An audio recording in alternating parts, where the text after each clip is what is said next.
We're here to take your call. Nights, weekends, 24/7. Remember, it's all nines. 999-9999. Like and follow News 1226 on Facebook for the latest up-to-date coverage near you. From the station that's on your side, News 12, first at 5, continues. We begin now with new details just in about what's next for Columbia County's split from the Augusta Judicial Circuit. We have just learned a judge has deemed the split constitutional and the county can move forward after the 15th. Our Celeste Springer was in court all day today listening to witnesses, to the evidence, to the arguments about all this. Celeste, what's the latest? What can you tell us? Rob's a Superior Court judge on the case said from the start that the Supreme Court was asking for this case to be resolved quickly, and today she said she was out to do just that. Now, the major basis behind the suit was that the split was racially motivated after Jared Williams was elected. The plaintiffs argue the votes of Columbia County will be nullified if a new district attorney is appointed for them. Though the legal representation for the state of Georgia said they had purchased the tax slayer building, or Columbia County more so had purchased the tax slayer building to hold a district attorney before the election. They also argued Senator Harold Jones, who is black, voted yes on the bill and supported a split. Both sides presented their evidence and questioned witnesses. One of the plaintiffs on the case, Willie Saunders, took the stand. To do everything that is required to cast that vote, and then at the end, not have that vote count,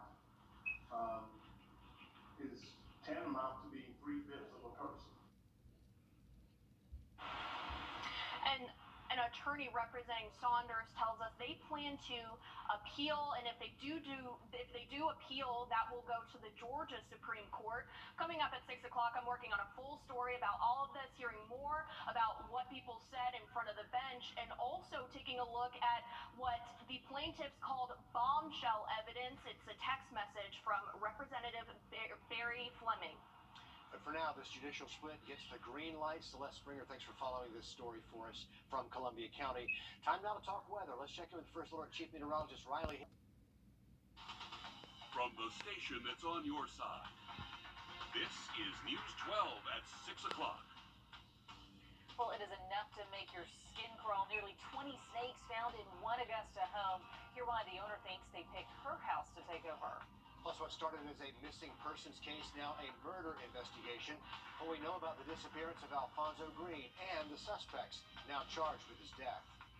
But first up this evening, a decision comes down on Columbia County's split from the Augusta Judicial Circuit. A Superior Court judge just deciding this afternoon the split is constitutional and can move forward. Our Celeste Springer live from the Augusta Richmond County Judicial Center with what happens from here. Celeste. Laura, the split can move forward on July 15th, but lawyers tell me even though things in there wrapped up, for them, things are far from over. It all came down to whether the judicial split is unconstitutional and whether black votes were ignored, a decision long awaited. The plaintiffs argued the split is not fair to Columbia County voters since Governor Kemp chose their district attorney instead of District Attorney Jared Williams, who won the election. The fact that I can go through all of the requirements to be a voter, to do everything that is required to cast that vote, and then at the end, not have that vote count, is tantamount to being 3/5 of a person. The plaintiffs later brought in what they called a bombshell. They presented a text message from Representative Barry Fleming allegedly bringing up the topic of a split just a day after Jared Williams won. The representatives for the state of Georgia argued Augusta commissioners signed off on the split, and the commission is majority black. They also said Jared Williams will still take office, and nothing in the bill prevents people from voting. And with final arguments, Judge Grubbs says SB 9 is constitutional. And one of the lawyers representing one of the plaintiffs tells me they have every intention to appeal. If they do appeal, that will go to the Georgia Supreme Court. Okay, still a long way to go, it sounds like. They are not planning on letting this rest quite yet, Celeste. Thank you. Much more news ahead, but first, let's have a live. His indictment is now in the hands of the governor. Governor Kemp must now wait 14 days to appoint commissioners for the review panel. That group will then have 14 more days to review the indictment and hand down a recommendation to the governor. New developments this evening in the case of a missing man from Richmond County. In just the last few hours, the Barnwell County Sheriff's Office charging 3 suspects with his murder. Our Sloan O'Cone has a first look at the suspects and what led up to their arrest. I'm here at the Barnwell County Sheriff's Office, where officials said the case of Alfonso Green is still open and ongoing, but here's what we know so far. Over the weekend, Barnwell County Sheriff's Office arrested 29-year-old Abura Dunbar, 24-year-old Hezi Crony, and 17-year-old D'Angelo Moffite. Today, they were charged with the premeditated murder of Alfonso Green. Over the weekend, the Sheriff's Office found a car in Allendale County with human remains inside. They have yet to release any more details about it or if it's related to Green's case. But Alfonso Green lived in Richmond County. He had been missing since June 27th and was last seen on Ballpark Road. According to the warrant, that's where he was killed. A day after Alfonso's disappearance, his son turned himself in on murder charges connected to the death of Eddie Mathis, also killed on Ballpark Road. The Sheriff's Office called in helicopters, DNR dogs, and deputies to search for Green. The family even put up a $10,000 reward. But now that reward will go unclaimed as family and friends prepare for a funeral instead. Not the ending they had hoped for.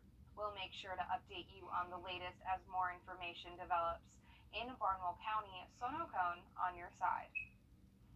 The Richmond County Sheriff's Office is releasing this new photo of a woman who's been missing for more than a week now. Deputies tell us Regina Baraksai was last seen July 3rd on Wheeler Road in the area around Big Oak Park. They say she suffers from several mental conditions, and it's possible she was working at a bar on Broad Street before her disappearance. If you have any information on where she could be, call investigators. That number is right on your screen. Happening now, leaders in Grovetown getting ready to talk about raising the minimum wage for their city employees. Mayor Gary Jones says the city wants to raise the minimum wage to $15 an hour, and they found a way to do that without raising taxes. City Council's meeting starts in the next half hour over at City Hall in Grovetown. You can head there in person to hear more about the plans or watch their stream online. A reminder, the City of Augusta also considering a $15 minimum wage. More progress today in the dredging project at Lake Olmsted, and you can see behind me crews lifting a dredger from the upper part of the lake to move it down to the lower part. We're told most of the dredging in the upper part is now complete. All of this is to help clear up that toxic algae you might have seen if you have to kayak through that mess. It's grown over time. The deadline to finish this project is around this November, but crews out there today tell us they're already starting to see some real improvement in the water quality, so that is good news. We're also hearing back from the Savannah River Keeper after they found high levels of E. coli in 3 popular water spots last week following the hurricane that kind of dodged our area but left its effects. They issued water quality alerts for the Augusta Canal, the 5th Street Marina, and also Betty's Branch boat ramp. So we asked if levels are back to normal yet. We're told they'll have a better idea about that by tomorrow. In the meantime, the River Keeper says do not drink the water. If you do get in, make sure to rinse off. Also tomorrow, the City of Augusta expects